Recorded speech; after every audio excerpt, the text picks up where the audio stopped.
آمين والصلاة والسلام على رسوله الأمين وعلى آله وصحبه أجمعين ومن تبعهم بإحسان إلى يوم الدين. أما بعد فأعوذ بالله من الشيطان الرجيم. بسم الله الرحمن الرحيم. يا أيها الذين آمنوا إن جاءكم فاسق بنبأ فتبينوا أن تصيبوا قوما بجهالة فتصبحوا على ما فعلتم نادمين. رب اشرح لي صدري ويسر لي أمري واحلل عقدة من لساني يفقهوا قولي. سبحانك لا علم لنا إلا ما علمتنا إنك أنت العليم الحكيم. رب يسر ولا تعسر وتمم بالخير اللهم رب زدني علما. معزز حاضرین اور پردہ نشین خواتین، اللہ رب العالمین کا فضل و کرم اور اس کا احسان ہے کہ ہم لوگ ہر اتوار بعد نماز مغرب توحید پر اور توحید سے متعلق کتابیں جو لکھی گئی ہیں ان میں سے ایک کتاب کا باقاعدہ علمی درس سن رہے ہیں اور اس میں شامل ہو رہے ہیں، شریک ہو رہے ہیں۔ اللہ تبارک و تعالی ہماری شرکت کو قبول فرمائے اور اس سلسلے کو جاری رکھنے اور علمی مواد زیادہ سے زیادہ حاصل کرنے کی توفیق عطا فرمائے، آمین۔ ابھی جو ہمارے پاس کتاب ہے جس کی شرح کئی مہینوں سے چل رہی ہے وہ ہے کشف الشبہات، جو شیخ الاسلام محمد بن عبد الوہاب رحمہ اللہ کی مایہ ناز اور بہت ہی مشہور و معروف کتاب ہے۔ اور انشاءاللہ العزیز آج کا یہ سیکنڈ لاسٹ درس ہوگا، اس کے بعد انشاءاللہ ایک درس میں یہ کتاب بھی مکمل ہو جائے گی اللہ کے فضل و کرم سے۔ پچھلے درس میں جو شبہ آپ کے سامنے پیش کیا گیا تھا، اور یہ بھی معلوم ہے کہ اس کتاب میں آج کے مشرکین کے اعتراضات اور ان کے شبہات پیش کر کے باقاعدہ اس کا جواب دیا جا رہا ہے۔ شیخ الاسلام محمد بن عبد الوہاب رحمہ اللہ نے اپنے دور کے مشرکیوں کو جو جواب دیا ہے، اور بعد میں آل الشیخ یا فضیلت الشیخ صالح الفوزان حفظہ اللہ نے جو اس کی شرح کی ہیں وہ آپ کے سامنے پیش کی جا رہی۔ پچھلے درس میں یہ بات بیان کی گئی تھی کہ ان کے شبہات میں سے دو اور دلیلیں، یہ دو شبہات یہ تھے کہ بنی اسرائیل نے موسیٰ علیہ السلام سے یہ مطالبہ کیا اجعل لنا الہا کما لہم آلہہ۔ مشرکین کو، کفار کو دیکھ کر کے کہا جس طرح سے ان کے معبود ہیں اسی طرح سے ہمارے بھی معبود بنا دیجیے۔ اسی طرح سے اللہ کے رسول صلی اللہ علیہ وسلم سے چند صحابہ کرام نے یہ عرض کیا تھا کہ آپ ہمارے لیے ذات نوات کو معبود مقرر کر دیجیے۔ تو یہ کہتے ہیں، شبہات پیش کرتے ہیں کہ انہوں نے، بنی اسرائیل نے موسیٰ علیہ السلام سے مطالبہ کیا، حالانکہ کفریہ کلام ہے، اس کے باوجود موسیٰ علیہ السلام نے ان کو کافر نہیں سمجھا، نہیں قرار دیا۔ اسی طرح سے اللہ کے رسول صلی اللہ علیہ وسلم نے ان صحابہ کرام کو بھی کافر نہیں کہا جنہوں نے یہ بات کہی تھی کہ ہمارے لیے کہ ذاتی نوات یعنی ایک درخت تھا جس کو ہمارے لیے معبود بنا دیجئے۔ تو اللہ کے رسول صلی اللہ علیہ وسلم نے بھی ان کو یہ نہیں کہا کہ آپ لوگ کافر ہو گئے ہو، یہ چیزیں پیش کی گئی تھیں۔ اس کے جوابات بھی کچھ دیے گئے تھے۔ اس کے بعد یہی اعتراض پیش کیا کہ جنہوں نے موسیٰ علیہ السلام سے معبود مانگا تھا کافر نہیں ہوئے، اسی طرح سے اللہ کے رسول صلی اللہ علیہ وسلم سے درخت کو معبود بنانے کا مطالبہ کیا تب بھی وہ کافر نہیں ہوئے۔ اب بیان کرتے ہیں شیخ الاسلام محمد بن عبد الوہاب رحمہ اللہ کہ دونوں قصوں سے یہ بات واضح ہو جاتی ہے، جو شرک کرے وہ کافر ہو جاتا ہے، چاہے وہ لا الہ الا اللہ کی گواہی دیتا ہو، انبیاء پر ایمان رکھتا ہو اور نیک اعمال کیوں نہ کرتا ہو۔ اللہ کے یہ شیخ الاسلام محمد بن عبد الوہاب رحمہ اللہ جیسا کہ پچھلے ہفتے میں جواب دیا گیا۔ اب اس کی بات یہ ہے، فائدہ گناتے ہوئے کہا، اس کی باقاعدہ صراحت کی گئی اور آج بھی انشاءاللہ العزیز تھوڑا سا اشارہ اس کی طرف کیا جائے گا۔ کہا کہ اگر ایک مسلمان بلکہ ایک عالم اور باقاعدہ جانکار بھی کبھی کبھی شرک کی کسی قسم میں مبتلا ہو سکتا ہے، جس کا اسے علم نہ ہو، اس سے یہ سیکھنے اور بچنے کی ضرورت ہوتی ہے۔ اسی طرح سے یہ دونوں واقعات ہمیں بتاتے ہیں، شیخ الاسلام محمد بن عبد الوہاب رحمہ اللہ اب تمہید باندھ رہے ہیں، بتا رہے ہیں یہ دونوں واقعات بنی اسرائیل کے ساتھ جو موسیٰ علیہ السلام کا کردار تھا، یا موسیٰ علیہ السلام سے جو مطالبہ انہوں نے کیا، یہ بات پہلے بھی گزر چکی ہے کہ انہوں نے باقاعدہ یہ کہا ہمارے لیے معبود بنا لیجیے، حالانکہ وہ نبی کے ساتھ ہیں، نبی کے زمانے کو پا رہے ہیں، ان کے اوپر وحی نازل ہو رہی. تو شیخ الاسلام محمد بن عبد الوہاب رحمہ اللہ کہتے ہیں، پہلے یہ کہتے ہیں کہ آج کے جو مشرکین ہیں یا ایسے لوگ ہیں جو اپنے آپ کو ایجوکیٹڈ کہتے ہیں، تعلیم یافتہ کہتے ہیں، وہ یہ سمجھتے ہیں اور کہتے ہیں کہ ہم نے توحید کو سمجھ لیا ہے، ہمیں زیادہ سمجھانے کی ضرورت نہیں. کہتے ہیں یہ سب سے بڑی جہالت کی بات ہے، اور اسی طرح سے شیطان کے فریبوں میں سے، شیطان کے دھوکوں میں سے ایک بڑا دھوکہ ہے کہ انسان کے سامنے اس کے علم کو مزین کر دیتا ہے اور یہ کہتا ہے کہ آپ سب کو جانتے ہو، گمراہ نہیں ہو سکتے، ضلالت کے شکار نہیں ہو سکتے. اسی طرح سے اگر کوئی مسلمان مجتہد کفر کا کلام کر دے اور اسے معلوم نہ ہو اور اس کے بعد اسے فوراً اس پر تنبیہ کی جائے، نشاندہی کی جائے اور وہ فوراً توبہ کر لے تو کافر نہیں ہوتا. ان دونوں واقعات کے بعد بیان کرتے ہیں. ٹھیک ہے، اب بیان کرتے ہیں جیسا کہ بنی اسرائیل کے ساتھ ہوا. موسیٰ علیہ السلام سے مطالبہ کیا انہوں نے، حالانکہ کفریہ کلام تھا، لیکن فوراً کوئی انسان کافر نہیں ہو جاتا، عمل کرنے کی وجہ سے فوراً کافر نہیں ہو جاتا، کیونکہ انہوں نے یہ کام جہالت میں کیا تھا، لا علم میں کیا تھا. اب ان کو جب موسیٰ علیہ السلام نے متنبہ کیا تو انہوں نے اس کام کو چھوڑ دیا. ایسا نہیں کہ ہمارے لیے معبود بنا ہی دیجیے یا اس کی عبادت کرنے لگے. اسی طرح سے نبی کریم صلی اللہ علیہ وسلم سے ذاتی انوات جو درخت کا، اس کی درخواست کی تھی کچھ صحابہ کرام نے، تو اسی طرح سے انہوں نے بھی باقاعدہ اس کی عبادت نہیں کی. اللہ کے رسول صلی اللہ علیہ وسلم نے یہ بات کہی کہ کیا تم ویسا ہی مطالبہ کر رہے ہو جیسا کہ بنی اسرائیل نے موسیٰ علیہ السلام سے مطالبہ کیا تھا. حالانکہ یہ بات کفر تک پہنچ گئی تھی، لیکن چونکہ اللہ کے نبی صلی اللہ علیہ وسلم نے سختی سے تنبیہ کی اور اس کے بعد انہوں نے چھوڑ دیا. اسی طرح سے اس میں فوائد گناتے ہیں، بتاتے ہیں کہ پہلا یہ فائدہ یہ ہے ان دونوں واقعات میں کہ شرک سے بچنا بہت ضروری ہے. شرک سے بچنا بہت ضروری ہے، شرک کی کوئی بھی قسم ہو بچنا بہت ضروری ہے. اور یہ مسلمانوں میں کفار کی تقلید اور کفار کی مشابہت اختیار کرنے کے ذریعے سے دھیرے دھیرے شرک اندر آ جاتا ہے. کفار ایسا کر رہے ہیں یا ان کے ماحول میں ہم رہ رہے ہیں، ان کے ساتھ زندگی گزار رہے ہیں، تو دھیرے دھیرے اس ماحول میں انسان شرک کی طرف چلا جاتا ہے. تو اسی لیے اللہ کے رسول صلی اللہ علیہ وسلم نے تنبیہ کی تھی کہ بنی اسرائیل نے یہی کہا تھا کہ ہمارے لیے معبود مقرر کر دیجیے، اور صحابہ کرام نے بھی یہی کہا تھا. تو دیکھیں جیسے ان کے پاس باقاعدہ انہوں نے کہا تھا، جبکہ ان کے پاس نبی موجود ہے، اس کے باوجود وہ ایسا کر رہے ہیں اور کہہ رہے ہیں. تو اس میں کفار کی پیروی اور ان کے فتنوں سے بچنے کے لیے ہمارے لیے تنبیہ ہے کہ دوسروں کی تقلید کر کے، تقلید کا معنی یہ صرف نہیں مذہبی تقلید، تقلید کا معنی ہوتا ہے پیچھے پیچھے چلنا یا آنکھ بند کر کے کسی چیز کو قبول کر لینا. انہوں نے کیا کیا تھا، جیسے ان لوگوں کے لیے معبود ہے ہمارے لیے بھی معبود ہو، تو یہ کیا ہے، ایک طرح کا پیچھے پیچھے چلنا ہے. تو ایسی چیزوں سے شرک پیدا ہوتا ہے اور باقاعدہ ان چیزوں میں انسان آگے چل جاتا ہے. اسی طرح سے کہتے ہیں شیخ الاسلام محمد بن عبد الوہاب رحمہ اللہ کہ قبوریوں کی عادت یہی ہے، جو قبروں کی عبادت کا فتنہ ہے، اسی لیے دھیرے دھیرے لوگوں نے ایجاد کر لیا کہ وہ ایسا کر رہے ہیں ہم بھی ویسا کریں گے. لوگ جلوس نکال رہے ہیں ہم بھی باقاعدہ جلوس نکالیں، وہ اتنے دنوں تک جلوس نکال رہے ہیں ہم بھی اتنے دنوں تک، وہ اپنا عالم گویا کہ اتنا بڑا بنا رہے ہیں ہم بھی اسی طرح سے بنائیں. اس طرح دھیرے دھیرے انسان بدعت اور شرک میں مبتلا ہو جاتا ہے، کفر تک چلا جاتا ہے. اور جو شرک سے بچنے کی بات کی ہے کہ انسان کو ہمیشہ شرک سے بچنے کی کوشش کرنی چاہیے. پہلے بھی تنبیہ کی گئی تھی، یہاں پر پھر ذکر کیا ہے. جیسا کہ ابراہیم علیہ السلام نے اپنے ہاتھوں سے بتوں کو توڑا تھا، شرک کے اڈوں کو ختم کیا تھا، شرک کے انکار پر ان کو اذیتیں دی گئی تھی، تکلیفیں دی گئی تھی. جو بھی ان کے ساتھ معاملات ہوئے، گھر کو چھوڑنا پڑا، وطن کو چھوڑنا پڑا، گھر والوں سے دوری اختیار کرنی پڑی، آگ میں ڈالے گئے. ان تمام چیزوں کا کیا تھا، لب لباب بیک گراؤنڈ اگر دیکھیں پس منظر کیا تھا، یہی شرک کا انکار کرتے تھے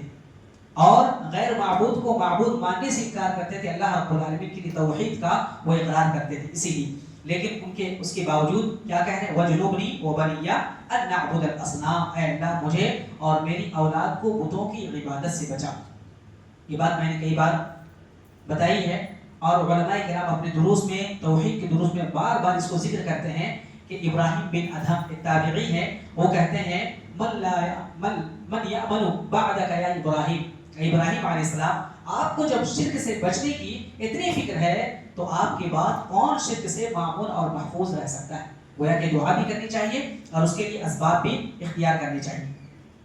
اب دیکھیں حضرت ابراہیم علیہ السلام اپنے لیے اور اپنی اولاد کے لیے فتنے کا خوف ظاہر کر رہے ہیں. تو شیخ الاسلام محمد بن عبد الوہاب رحمہ اللہ کہتے ہیں تو ایسا کوئی انسان کیسے کہہ سکتا ہے کہ ہمارے اندر توحید سرایت کر گئی ہے, ہماری نسلوں میں توحید گھٹی میں ملی ہوئی, ہم 5 منٹ میں توحید سمجھ سکتے ہیں, یہ توحید کا علم ہم حاصل کر سکتے ہیں, یا توحید ہم نے سیکھ لیا, ہمیں اس کی ضرورت نہیں. اب جو ضرورت ہے وہ کیا ہے؟ سیاست کے مسائل پر بات کرنے کی. کیا ہمیں ضرورت ہے؟ حکمرانوں پر بات کرنے کی. موجودہ جو حالات ہیں ان حالات سے ہمیں واقف ہونے کی ضرورت ہے. اور شرک توحید یہ دو چیزیں ہیں جو ہم جانے ہوئے ہیں. تو یہ کہتے ہیں کہ موجودہ حالات کا فہم, اور اسی طرح سے کہتے ہیں شرک ہم نے سمجھ لیا, توحید ہم نے سمجھ لیا, ہم شرک میں کبھی بھی داخل نہیں ہو سکتے. یہ ایک لاعلمی کی بات ہے اور بڑے خوف کا خطرہ ہے, بڑے خوف کا اندیشہ ہے. لہذا ان کا دعویٰ یہ ہے کہ ہم نے توحید کو سمجھ لیا ہے, اب موجودہ حالات پر بات ہونی چاہیے, حکمرانوں پر بات ہونی چاہیے, سیاست پر ہماری مضبوط پکڑ ہونی چاہیے. یہ بین الاقوامی واقعات اور اسی طرح سے انالائسس تمام چیزوں کا کرنا ہے, تجزیہ کرنا ہے, کون حکمران کس کے اوپر حملہ کر رہا ہے یا کس بنا پر کر رہا ہے, اس کے پیچھے اس کا بیک گراؤنڈ کیا ہے, کیا وجوہات ہیں, اس سے کیا فوائد ہیں, اس کے کیا نقصانات ہیں, ان تمام چیزوں پر بحث ہونی چاہیے. تو کہتے ہیں دین کی فقہ سے غافل لوگ ایسا کرتے ہیں, دین سے جو بالکل غافل ہوتے ہیں ایسے لوگ کرتے ہیں. ان میں سے کچھ لوگ اسی طرح سے کہتے ہیں کہ ایسے لوگ جو ان چیزوں کا نعرہ لگاتے ہیں, ان میں سے کئی ایسے لوگ ہیں جو کہتے ہیں مدارس میں جو توحید کے مواد اتنا زیادہ ہے, اسی طرح سے کالجز میں, یہ اسلامی کالجز کی بات کر رہے ہیں, وہاں کی بات, جب وہاں آج بھی ہم دیکھیں تو توحید کے مادے اور توحید کا جو سبجیکٹ ہے ہر کلاس میں ہر سیمسٹر میں پڑھایا جاتا ہے, ہر سیمسٹر میں وہ داخل ہے. اور ہمارے یہاں تو کم ہی ہے الحمدللہ, اہل حدیث مدارس میں بھی ہیں, لیکن بعض مدارس میں کیا ہے کم ہے, 1 سال 2 سال پڑھا, ہاں توحید سیکھ لی ہم نے. اور ان کے مدارس کی بات ہو رہی, جن طبقات کی, ان کے یہاں بھی وہی ہے. اگر 6 مہینے اگر کسی نے پڑھ لیا, 1 سال پڑھ لیا, تو گویا کہ توحید انہوں نے حاصل کر لیا, توحید کو جان لیا. کہتے ہیں مدارس میں, معاہد میں, مکاتب میں اور اسی طرح سے جامعات میں جو توحید کے مواد زیادہ سے زیادہ ہے, تو کیا کہتے ہیں یہ لوگ, کیا ضرورت ہے سلیبس کو اتنا لمبا کرنے کی, کیا ضرورت ہے اتنی زیادہ تعلیم دینے کی توحید کے نصاب پر زیادہ سے زیادہ تھوڑا مواد رکھا جائے تاکہ دوسری چیزیں حاصل کی جائے, دنیاوی چیزیں حاصل کی جائے, اور باقاعدہ دنیا کے جو مواد ہیں, دنیا کے جو سبجیکٹس ہیں, توحید کو ہٹا کر کے وہ رکھ دیا جائے. اور یہ جامعہ اسلامیہ وغیرہ کے سلسلے میں بھی بعض لوگوں نے بات کہی تھی, جب وہاں پر باقاعدہ ان لوگوں کا غلبہ ہو رہا تھا, تو ان کا کہنا ہے کہ لوگ مسلمان ہیں اور آپ بھی لوگ کہتے ہیں کہ ایک انسان فطرت پر پیدا ہوتا ہے, تو مسلمان فطرت پر پیدا ہوا ہے, یعنی فطرت توحید ہے. کیسا دیکھیے گھماتے ہیں بات کو, توحید یہ فطرت ہے, لہٰذا سب کی پیدائش فطرت پر ہو رہی ہے, ماحول توحید کا ہے, لہٰذا اسے شرک سے ڈرنے کی کیا ضرورت ہے. لہٰذا طلبہ توحید کو سماجی ماحول سے سیکھ سکتے ہیں, لہٰذا یہ تمام چیزیں نکال دی جائیں یا اس میں کمی کر دی جائے. تو شیخ الاسلام محمد بن عبد الوہاب رحمہ اللہ شارح کہتے ہیں یہ فضول کی باتیں ہیں. جو شخص دین کو اور توحید کو نہیں سمجھنے والا ہے وہی یہ باتیں کہہ سکتا ہے. پھر اس کے بعد ایک تجزیہ کرتے ہیں اور تبصرہ کرتے ہیں, کمنٹ کرتے ہیں, کہتے ہیں کہ یہ باتیں تو لمبی کرتے ہیں, لیکن اگر ان میں سے کسی سے بیٹھا کر کے توحید کے آسان ترین مسائل کے بارے میں پوچھ لیں آپ, تو بغلیں جھانکنے لگیں گے, وہ ان کو جواب صحیح سے نہیں بن پائے گا. یہ لوگ باتیں صرف کرتے ہیں اور توحید کے مسائل میں کچھ بھی جانتے نہیں ہیں, اس لیے ہمیشہ ہر جگہ وہ دھوکہ کھا جاتے ہیں. اسی طرح سے پھر آگے بتاتے ہیں, اب وہ باتیں جو گزری تھیں بیچ میں انہوں نے تنبیہ کی اور بعد میں پھر انہی باتوں کی طرف واپس لوٹ رہے ہیں, اور کہتے ہیں کہ اس واقعے کا ایک عظیم فائدہ ہے. جو دونوں واقعات بیان کیے گئے ہیں قرآن کریم میں اور اسی طرح سے حدیث میں, کہتے ہیں بہت بڑا فائدہ. وہ کیا ہے کہ اگر کوئی شخص جہالت کی وجہ سے, لا علمی کی بنا پر کفر کا کلمہ کہہ دے, وہ بول دے اور اسے معلوم نہ ہو یہ کفر کا کلمہ ہے, تو ایسا شخص اگر متنبہ کیا جائے, اسے کہا جائے, توجہ دلا جائے یہ کفر کا کلمہ ہے, اگر وہ فوراً اس سے رک جائے اور توبہ کر لے تو وہ شخص کافر نہیں ہوگا. اور اس کی دلیل بنی اسرائیل کا واقعہ ہے جو موسیٰ علیہ السلام کے ساتھ پیش آیا, اور اسی طرح سے ذاتی انوار کا واقعہ جو نبی کریم صلی اللہ علیہ وسلم کے ساتھ پیش آیا. ایسے شخص کو کافر نہیں کہا جائے گا, لیکن 2 شرطیں بیان کی ہیں. ایسا نہیں کہ کچھ بھی انسان کرتا رہے اور کہے کہ میں مسلمان, شرک کا کلمہ کہتے رہے, کفر کا کلمہ کہتے رہے, میں مسلمان ہوں. تو کہتے ہیں پہلی شرط یہ ہے, پہلا کنڈیشن یہ ہے کہ یہ بات جہالت کی وجہ سے، لا علمی کی بنا پر کہی جائے، جان بوجھ کر کے وہ یہ بات نہ کہہ رہا ہو، ٹھیک ہے، لا علمی میں کہہ دیا ہو۔ دوسری شرط یہ ہے کہ اسے جیسے ہی پتہ چلے، ہاں کسی نے بتایا ہو، کہیں سنا ہو، کہیں سے اسے معلوم ہو، فوراً اس سے توبہ کر لے، فوراً اسے کیا کرے، یہ توبہ کر لے، تو ایسی صورت میں وہ کفر کے کلام سے متاثر نہیں ہوگا، یعنی ایسا شخص کافر نہیں ہوگا، مشرک نہیں ہوگا۔ یہ جواب دیتے ہوئے شیخ الاسلام محمد بن عبد الوہاب رحمہ اللہ نے کہا ہے۔ اسی طرح سے کہتے ہیں کہ وہ جہالت میں کہی ہے اور متنبہ کرنے کی صورت میں، اسے توجہ دلانے کی صورت میں اس نے فوراً توبہ کر لیا ہے، لہٰذا ایسا شخص کافر نہیں ہوگا، مشرک نہیں ہوگا۔ پھر اس کے بعد باقاعدہ مخاطب کرتے ہیں ایسے لوگوں کو جو قبروں پر سجدہ کرتے ہیں، یا اسی طرح سے دوسرے شرکی اعمال کہتے ہیں کہ آپ لوگ دن رات یہ کام کرتے ہیں، ایک تو لا علمی میں نہیں کرتے، اگر لا علمی میں بھی مان لیا جائے کہ آپ کو نہیں معلوم آپ کر رہے ہیں، لیکن آپ کو تنبیہ بھی کی جاتی ہے،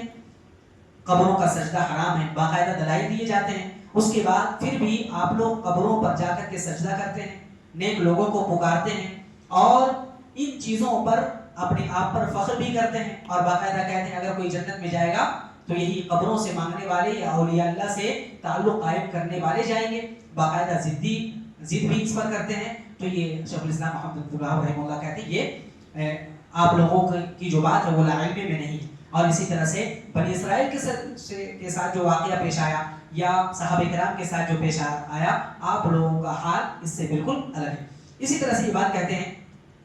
یہ قصہ جو بیان کیا گیا وہ یہ بھی فائدہ دیتا ہے، اگر کسی نے جہالت میں کفر کا کلمہ کہا اور وہ کافر نہیں ہوا، پھر بھی اس کے ساتھ نرمی برتی جائے گی، کیا کی جائے گی، نرمی نہیں برتی جائے گی۔ ایسا نہیں کہ کفر کا کلمہ کہہ دیا، شرک کوئی بات نہیں، معلوم نہیں تھا، ایسا نہیں۔ اگر شرک والا کلمہ ہے، اگر وہ کفر کا کلمہ ہے تو اس کے ساتھ سختی سے پیش آیا جائے گا، نرمی نہیں برتی جائے گی، بلکہ اسے شدت سے منع کیا جائے گا، جیسا کہ آج کے لوگ منع کرتے ہیں اور اسلاف بھی منع کرتے تھے، علماء حق منع کرتے ہیں۔ موسیٰ علیہ السلام نے اپنی قوم پر سختی کا اظہار کیا،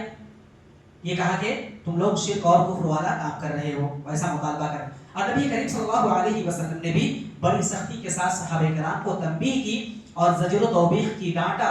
ڈپٹا۔ جبکہ دیکھیے مسجد میں پیشاب کرنے والے دیہاتی کو کیا کہا، جانے دو ہے نا،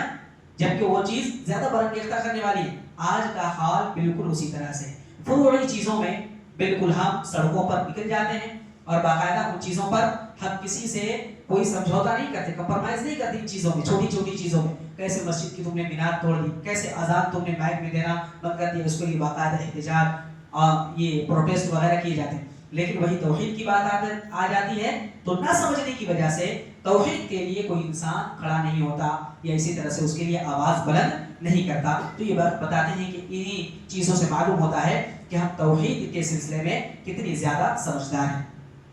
اس کے بعد کہتے ہیں کہ ان کے پاس ایک اور شبہ ہے، کئی شبہات یہاں پر پیش کیے گئے ہیں، ان میں سے ایک شبہ یہ دیکھیے، حضرت اسامہ بن زید رضی اللہ عنہ پر یہ اعتراض کیا گیا کہ انہوں نے ایک شخص کو مار دیا تھا، قتل کر دیا تھا، اور اس شخص نے لا الہ الا اللہ کا اقرار کیا تھا، تو اللہ کے رسول صلی اللہ علیہ وسلم نے کیا کہا تھا اقتلتہ بعدما قال لا الہ الا اللہ، کیا تم نے ایسے شخص کو جس نے لا الہ الا اللہ کہا تھا قتل کر دیا؟ اس کے بعد کہا تھا نہیں اللہ کے رسول، انہوں نے اس شخص نے بچنے کے لیے، اپنی جان و مال کی حفاظت کے لیے ایسا کہا تھا، تو اللہ کے رسول صلی اللہ علیہ وسلم نے کیا کہا تھا، حل شققت قلبہ، کیا اس کے دل کو تم نے چیرا تھا؟ اس کو پیش کرتے ہوئے ایسے لوگ آج کے مشرکین اعتراض کرتے ہیں، دیکھیے حضرت اسامہ بن زید نے ایک شخص کو قتل کیا جو لا الہ الا اللہ کہتا ہے، لا الہ الا اللہ کہتا تھا، تو اللہ کے رسول صلی اللہ علیہ وسلم نے کہا ایسے شخص کو کیوں تم نے قتل کر دیا جس نے لا الہ الا اللہ کا اقرار کیا؟ کہتے ہیں کہ لا الہ الا اللہ کے اقرار کی وجہ سے کوئی شخص کافر اور مشرک نہیں ہوگا، یعنی لا الہ الا اللہ یہ بچاؤ کا ذریعہ ہے۔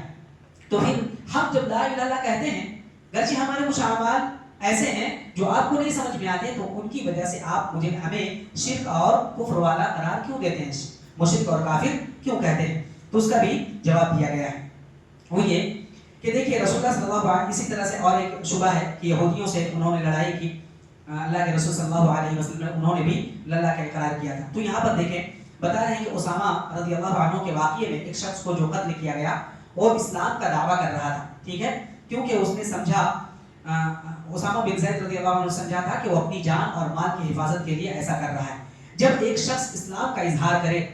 جب ایک شخص اسلام کا اظہار کر دے اور اس کی طرف سے کوئی ایسا عمل سرزد نہ ہو جس کی وجہ سے ایسا لگے کہ اسلام ٹوٹ گیا ہے، اسلام سے خارج ہو گیا، تو اس سے رک جانا ہی کیا ہے، اس سے رک جانا واجب ہے۔ اسی لیے اللہ کے رسول صلی اللہ علیہ وسلم نے اسامہ بن زید رضی اللہ عنہ کو تنبیہ کی۔ مطلب کیا ہے، یعنی اسامہ بن زید رضی اللہ عنہ صرف دیکھا لا الہ الا اللہ کے اقرار کر رہا ہے وہ شخص، اب اس کے عمل کو نہیں دیکھا، کوئی بھی عمل اس کا ایسا نہیں تھا جو باقاعدہ کفر والا تھا یا شرک والا تھا۔ ہاں ان لوگوں کے ساتھ وہ لوگ موجود، ان لوگوں کے ساتھ جو شرک کرنے والے یا کفر کرنے والے تھے ان لوگوں کے ساتھ وہ شخص موجود تھا، لیکن اس کی طرف سے کوئی ایسا عمل،